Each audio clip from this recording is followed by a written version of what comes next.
So on the agenda for today, we have, a quick intro, I'll share some insights that we've gathered from the climate job seeker research that we've been doing at Work on Climate. And then the majority of the session is designed to be interactive. So we'll together go into breakout rooms and overcome the obstacles that we've identified together and kind of brainstorm solutions. We'll have a bit of a share back and then wrap up the next steps. So lots to cram in. And if you're just joining, there's a question in the chat. What's your dream climate job? So if you want to type that in, we'd love to know. So hi everyone, I'm Joshua. I'm the lead researcher at Work on Climate. And just a bit of context about what Work on Climate does. Obviously, you probably all know of the community, but our overall mission is to make climate work mainstream. And some of the work that we do is around, a lot of it is around systems change and systems interventions. And my role as part of this ecosystem research team is to understand, like, what are the barriers, what are the leverage points in the overall sort of talent system to actually help more people work in it. Types of questions we're answering on the research team, things like how many people are currently working in climate, what are the main barriers for job seekers to finding a climate job, what are the barriers for employers, what are some of the key leverage points in the system as well to get more people working on climate solutions. And that second question is one we're going to focus on today, and obviously why you're all here. And so I'll go quickly into the research that we did and a bit of a summary, and then we'll get together and talk about, what we can do to actually address some of these challenges. So back in June, I interviewed 19 climate job seekers, 1 hour each, and kind of using a very open-ended format and lots of other research that went into some of the findings as well. But we will go through some of these interview findings today. And just to give an overview of like who we interviewed, some of the demographics before I go into the findings. 13 out of them didn't have a paid job in climate currently, and majority were looking for a climate job. There was sort of mid-range age and even binary split, and majority also white or South Asian, and also in the US, given that a lot of the Work on Climate audiences is in the US currently. And interestingly, a lot of people had over 10 years of experience, and quite a mix of job titles, and most people already had full-time work at this time as well. So that's obviously just to caveat that the findings are not completely representative of the whole workforce, but just to give you an overview of who we talked to. And just go into a full screen mode. Some of the surprising learnings before we go into the details, from my perspective, having done these deep dive interviews, which hopefully some of you can relate to as well. First being that considering it's like a climate crisis, it was surprising to learn how long the process has been for some people. Like many people reported that it was longer than any other sort of job seeking processes that they went through.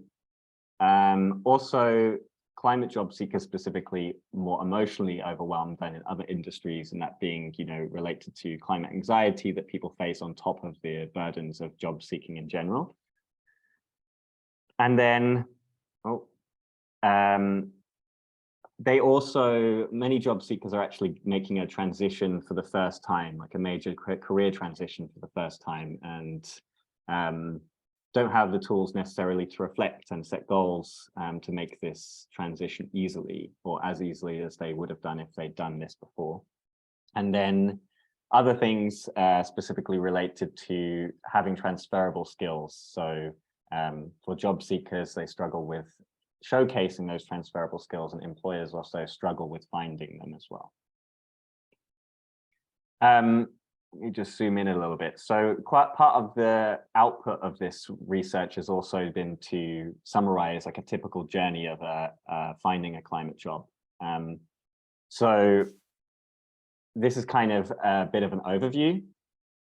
It starts off with being initially interested or considering working in climate, exploring and learning, and consuming lots of content to find out more about climate change and what kind of your place might be in it. At that point, there might also be alternative pathways for looking for a climate job full time, like influencing your current job, pursuing freelance or contract opportunities, starting your own company, starting your own initiative. For the purpose of this kind of journey, we will focus on like the traditional path of a full-time job. And then from there, you kind of reflect on your goals, network a lot, gain some broad skills and experience, update your application materials, and then go into the actual job seeking process itself, looking for jobs, applying, networking, promoting your brand, interviewing, receiving offers, hopefully, but of course, a lot of rejection and ghosting and stuff that happens. I'm sure many of you will be hopefully experiencing some of this. Hopefully we'll find ways to actually deal with that. And probably you can see along the way, it's a bit of an emotional roller coaster. So if you feel like it also, maybe put in the chat one emoji to summarize how you feel about your climate journey currently. So yeah, that's kind of the overview. And what I'm going to ask you now, before I skip to the next part, is I'm going to ask you to vote. So hopefully everyone's got an access to this Miro board now. So I'm going to ask you a few questions. Okay, good. I see lots of people. So first of all, just going to ask you, how do you feel about, how do you feel about the current climate job market? So 1 second, I just need to set up the voting.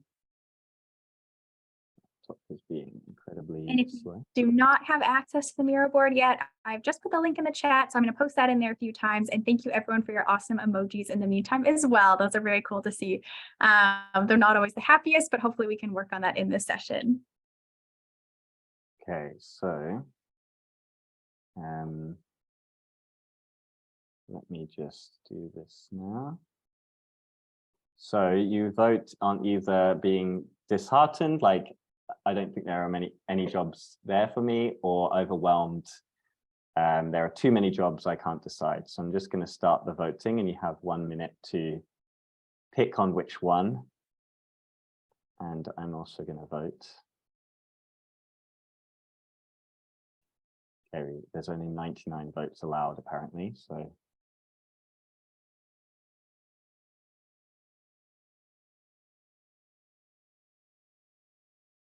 Curious to see what happens.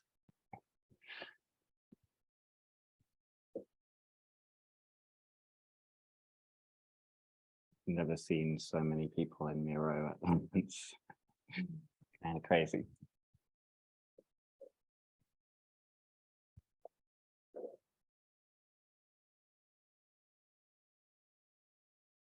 And probably, yeah, as Christopher says, I've forced you to choose between 2 of those options, but probably many of you feel somewhere in the middle as well. So let's see what happens. Okay, so majority say they feel disheartened more than overwhelmed.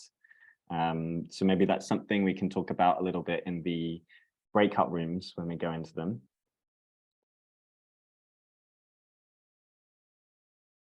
So the last thing which we're going to brainstorm around is actually around the key obstacles. So for some reason my screen is a bit gray, but key obstacles that we found from the research. So out of all of that journey, we discovered 5 top obstacles that you'll face in your climate job seeking journey. First one being that many of you might believe that you need climate specific skills, experience, or education to get a climate job. And in many cases, that's also the reality. You'll also find that networking is more necessary and essential to getting a climate job than in general job seeking, but struggle with how to do it effectively. Some job seekers also believe that climate jobs have lower salaries, and in some cases that's also the case. And then fourth one being the psychological and emotional barriers that you will face along the way, that are sometimes as challenging or more difficult than the logistical barriers that you face as well. And lastly, finding relevant climate job opportunities quickly in the noise. So just to go through in a bit of detail, this first one, you can see a few quotes on here around the skills. And yeah, networking, for example, we found, people who are introverted or struggle to network may actually hate doing it or not get so much feedback around whether or not it's working, or not knowing how to reach out to people. Lots of things come up there. In terms of salaries, like lots of people, might need to manage their expectations around the pay scale, figure out how to negotiate, all of that kind of stuff. The emotional barriers, there's a lot of stuff around dealing with rejection and ghosting, having the self-doubt that you're not quite qualified for working in climate, additional climate anxiety, feelings of overwhelm, and also like skepticism of whether or not this job is actually going to take the impact that you actually want to make. And lastly, finding the opportunities. So, searching for things on LinkedIn or elsewhere within like job boards, Slack groups. It's quite hard to find the opportunities that exist out there, but then also knowing if they'll have the impact and looking out for greenwashing and aligning it with your background as well. So I'm going to open up some breakout rooms, basically to go into brainstorming about what we can do about it. So for each of these, you have a brainstorm board that actually you'll generate some ideas for. So first, you'll just do a quick 30-second intro to each other and pass it on to the next person. So what are you looking for? What do you need? And how can you support? And then as a group, you'll pick one obstacle to focus on for your discussion. So you can also use what you voted for from earlier to decide. Then you'll discuss the obstacle in a bit more detail and brainstorm strategies, resources to overcome that obstacle. And every time you come up with a new idea, add a sticky on the board. And towards the end, just maybe worthwhile actually starting a group chat or sharing contact details to keep the conversation going as well.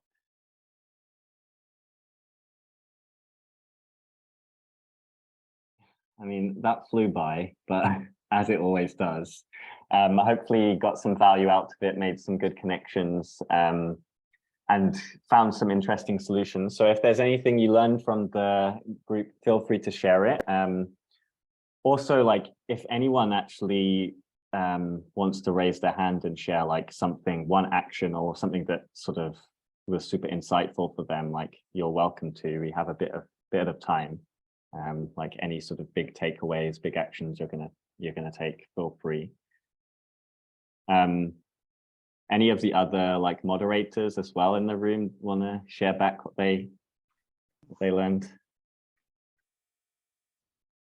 I actually had a session-wide request. So I have been searching out a career coach, and I've done a bunch. A lot of them have like short sessions that they'll do with you so you get to know them. So I've done a number of those, but I haven't found a great fit. So I'm wondering if there's anybody who has worked with a career coach that they can recommend, who has expertise in this space. Thank you. I'm also Thank you very much, Moana, for asking this, because I was actually struggling as well. So I just wanted to jump in just to say that. Don't want to put you on the spot, Radhika, but I'm going to. Because Radhika is a career coach. So maybe if you're around, would love to hear like what you would advise to find a good fit. Yeah, absolutely. I am a climate career coach and happy to chat with anyone after this. But yeah, I would say that, Moana, it sounds like you're doing the right thing. Having a bunch of those conversations, finding the right fit for a career coach is very important. So it sounds like you're doing the right thing. But also, I think that maybe like afterwards, there are so many climate career coaches out there. I'm also not the only one. Even in this group, there's quite a few folks that could help in a few different ways. So would love to maybe just like, we could share links, we could share websites to other climate career coaches that are in this space that are helpful. There's a lot of different approaches that people can take. I think some of that depends on what you want. Do you just need like resume help, stuff like that? Or do you need some more of the bigger picture inner work stuff around finding alignment and things like that? So very much depends on what you're looking for, but I would definitely recommend kind of shopping around and seeing where there's alignment. But I'll thread some other career coaches I know as well. Cool. Radhika, could you be so kind appreciate to share with us in your, to share on the chat maybe your details for people who would like to contact you? Sure thing. And I've seen loads of great recommendations as well of people. So we'll gather those up and send them out as part of the follow-up for you. Does anyone else have any other takeaways or questions that they have, burning questions?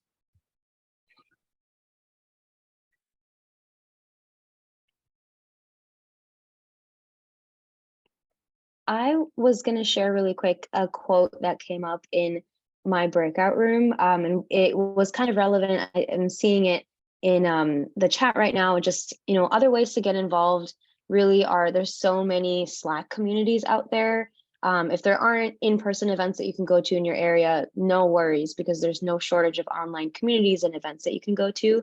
And one thing that one of my someone said in the group was that people are really trying to help in this space. So remember that you can easily start a conversation online by stating a need or being vulnerable, and there will be people that can help you and that will really come out of the woodwork to offer support or a connection. So I think part of this journey is just kind of recognizing that it's scary to be vulnerable, but also it's okay to be vulnerable, because this is a really scary, big topic.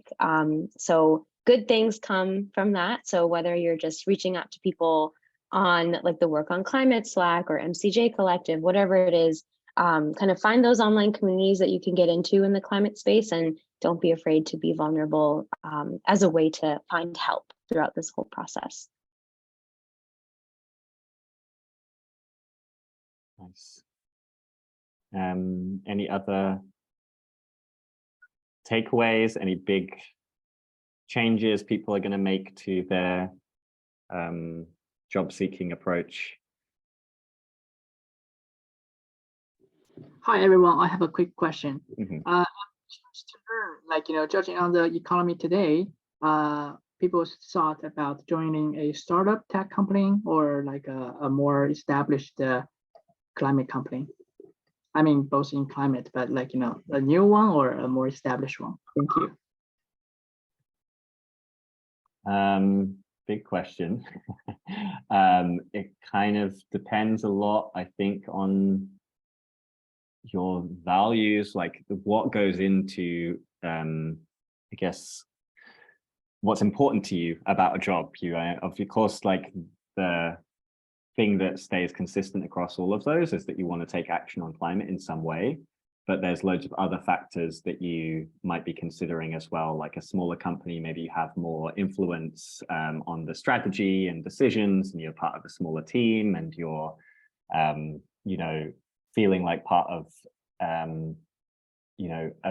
bigger piece of the overall thing. Whereas in a larger company, you might have bigger impact on more people, but less influence on decisions, strategy, all of that. There's lots of factors that go in, things like compensation comes into where other benefits, work-life balance, all of that kind of stuff. There's like, I guess, yeah, maybe others also want to jump in if they have any thoughts on this question.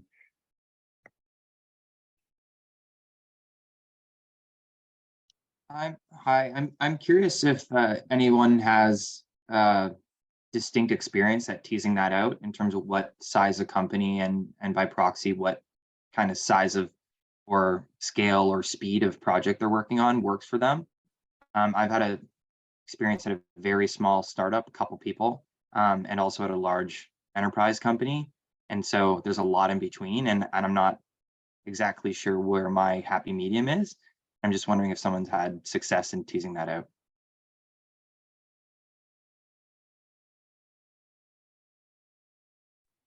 I can maybe add some color there. I think that really what it comes down to is figuring out what parts of it you like versus don't like, right? So in a smaller company, you tend to have a lot more ownership, you tend to have a lot more variety in your projects, but there's also a lot less support, a lot less guidance, training, all of that, right? So kind of like thinking through like, okay, well, at this small company, I really liked this, I really didn't like this. And at the large company, I really liked this and I didn't like this. And that might help guide you in terms of where you might want to land. Because obviously, as you said, there's a lot in between, but you'll find that some of that will vary based on the company, but some of it is just sort of inherent, right? And I think that is how I would approach that. I can tell you for me personally, I know I love really small companies. I know I like, I've been employee 3, I've been employee 7, I've also been employee 100, and I can tell you that my favorite ones were the earlier employee days. So, as part of it is also just that experimentation, but that's how I would approach it. It's just that kind of pros and cons. Cool. Great question. Thank you so much. I'll also share a blog post I wrote on this subject and a couple of resources on this one, we can do in the follow-up. So we're just reaching the end of the hour. So I just want to say thank you so much to everyone for participating and getting involved. I really hope you made some connections and hopefully you carry on this discussion. I'm sure you didn't manage to solve all of your job seeking problems in 20 minutes, but hopefully you made a good crack at it. So I do encourage you to sort of reconnect with the people you talked with, but also do more of this as well yourself, form groups with peers to kind of tackle these things together. That's the kind of power of community and why we're all here. We'll be sharing the results of the research more broadly as well, and some of the tactics and solutions that you can take as job seekers, as well as like stuff that employers can do to help you out. That will be going out sort of towards either the end of this year or very early next year. And we'll be sharing a feedback form as well. I think it's going in the chat, but also we'll do in a follow-up email. This is the first time we've tried something like this, so lots can go wrong, probably did go wrong, so want to hear about it and how we can improve. And yeah, maybe that will be it for now, but thanks so much. If anyone has any burning questions as well, they still wanted to have answered, I'm happy to stay on for a bit longer, but obviously anyone that needs to go, like, welcome, that's okay, but we'll leave it open for a few more minutes in case you have burning questions. Thanks so much. And I just wanted to add, because I'm seeing a lot of this in the chat, a whole bunch of questions. So we will be sending out, as I've said to several people in the chat, we will be sending out a follow-up email with, for example, link to the Work on Climate Slack if you're not a member already, link to the survey, link to the Miro board. And we've definitely gotten a lot of requests for a way to share contact info. So if we come up with a way to do that, or if anyone has any suggestions, ping us in Slack, because I think that's an awesome idea. We just have to figure out a way to do that. But if so, we will include that as well. But either way, awesome to see that people are so keen to connect. And thank you everyone so much for joining. Thank you so much for all of the moderators that joined me on this random experiment. I hope you all enjoyed it as well, and feel free to reach out to them as well. Follow them on LinkedIn. They all have really good stuff to to say about how to help get more people into climate and give some tactics as well. So do recommend following all of them.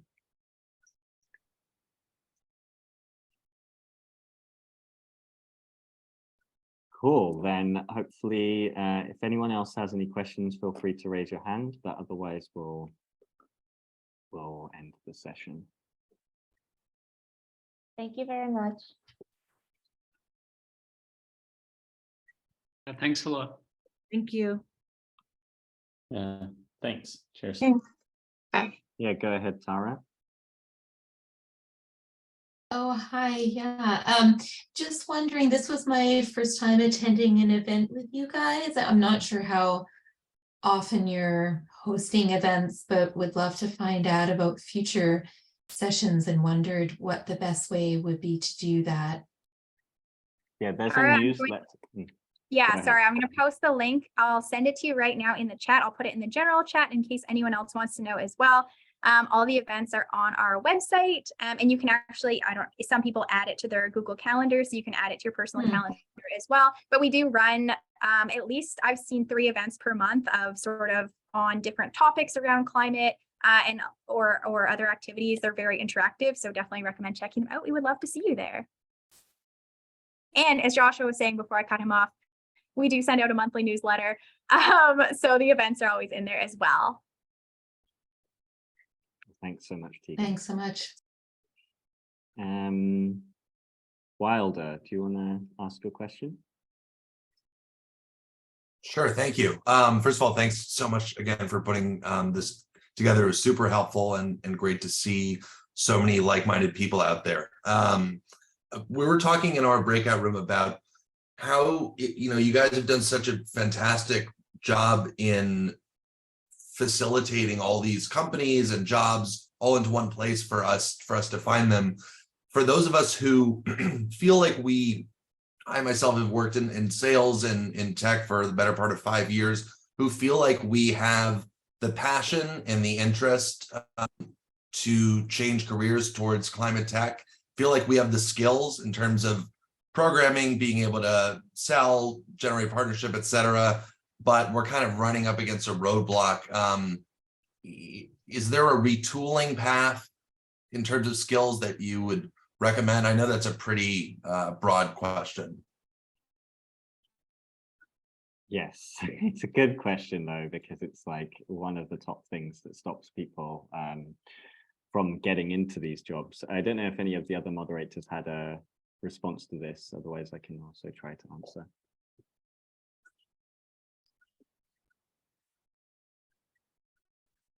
Okay, I'll try and answer. So first thought I have is to just like write down all of the skills that you have. Literally just make a list and then look at job ads that you might have that sort of sales positions or things that are like directly what you're doing already, but climate focused, and then see where the actual crossovers are, see where the gaps are, and that kind of helps identify things you might be missing. And maybe in that sense, it might be like a sort of domain expertise in that particular area of climate, or it might be like additional technical skills that you need, but just to kind of do that comparison between the skills that you have and then the ones that like job ads are including. And also like just bear in mind that a lot of job ads kind of have like a big laundry list of all of the things they'd like to have. They're not necessarily always like everything that they need. And then also I would say if there's still like a big gap, there's a lot of work you can do in just reframing the skills that you actually have into things that like may be applicable. So a lot of it might just be around how you're thinking about them, like, the fact that as a salesperson, your ability to persuade and influence and like the sort of underlying soft skills as well related to this, like that's like super applicable to so many different things, and it doesn't have to be just within sales, like it can be within like many other positions as well where you use those skills. So also think about like what those skills help you do, and that might expand the amount of opportunities you could apply for. And then also, like, as we said earlier, like sometimes employers aren't like amazing at like finding the people with the skills that they need and like looking just for like the keywords. And so looking at like the job ads and just like directly mirroring the language that they're using and speaking their language rather than your language is also another thing that you can think about doing as well. By all means, Eric or Radhika, I know Eric has like loads of tips, I bet, on this stuff. Yeah, I think I would echo everything Joshua said. The other piece I would encourage is, reach out to folks to do informational interviews who are in the fields and industries that you're looking for and get their reactions to your materials, your profile, and how it reads. I think that the general piece of advice here is you want to use the market to drive your behavior. And so using the market is informational interviews, it's applying, it's talking to a recruiter, and based on the gaps that they see or the traction you do or don't get based on different resumes, cover letters, and approaches, tailor your approach based on that. Because the truest test of do you have the skills or not is ultimately the market and like the goal that you're striving for. So would echo what Joshua said and just say, strike a balance and lean into getting market-driven data to inform, is this a real gap? Do I need a master's degree? Do I need a PhD? Is it just a framing thing? That's how you sort of calibrate and iterate your way to figuring out what are the real gaps there. Absolutely. And the last thing that I'll add to that, definitely 100% agree with all that. The last thing I would just say is take that experimental mindset in your climate job search. You can have all these micro experiments of like, this resume, like how many interviews did it get me versus this resume? Like you really actually kind of track some of that data of what this message, did it get me this many informational interviews, things like that. And really take that experimental mindset to tailor your approach and figure out what's effective versus what isn't. And that's going to help you kind of move forward too in terms of getting more interviews and seeing more success there as well. Got it. Thank you all. Okay, cool. Then any other last burning questions? Otherwise, I'll finish there.